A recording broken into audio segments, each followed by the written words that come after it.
समांतर प्रगतिर आउ गोटे सर्ट ट्रिक्स आम आपणेबा जदि Sn equal to 4n² plus 3n हुए तेबे T4 केते देख स्टेप 1 रो फॉर्मूला होची Sn दत्त थिले तार Tn रो फॉर्मूला होची Sn माइनस Sn माइनस 1 अर्थ जहा देइथिबो Sn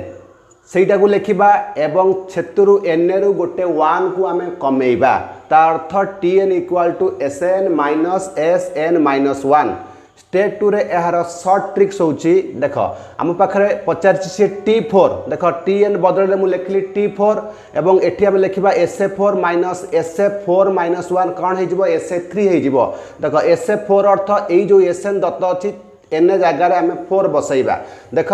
4 इंटू 4 रो स्क्वायर माइनस 3 इंटू 4 माइनस देख पुणी गोटे आम कमे देबा 3 बसैबा 4 इंटू 3 रो स्क्वायर माइनस 3 इंटू 3 ताकू आम कौन करवा वियोग करदेबा देख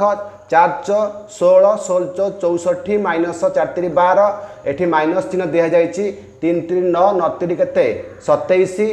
एवं 3 3 माइनस 9 देख 64 रु 12 गला 52 27 रु 9 गला 18 आंसर केते भला पिला माने 34 एई शॉर्ट ट्रिक को जदी आपणैबो 10th क्लास बोर्ड परीक्षा रे इजीली तमे गोटे मिनिट रु बा हाफ मिनिट रु कम समय भीतर ए गणितटी करि परिबो एवं से गोटे टैक्स तुम दिया है जदि Sn इक्वाल टू n² हुए तेबे T7 केते option A 14 option B 15 option C 13 option D 12 एवं मते कमेंट रे आंसर कौन हम जनइबो।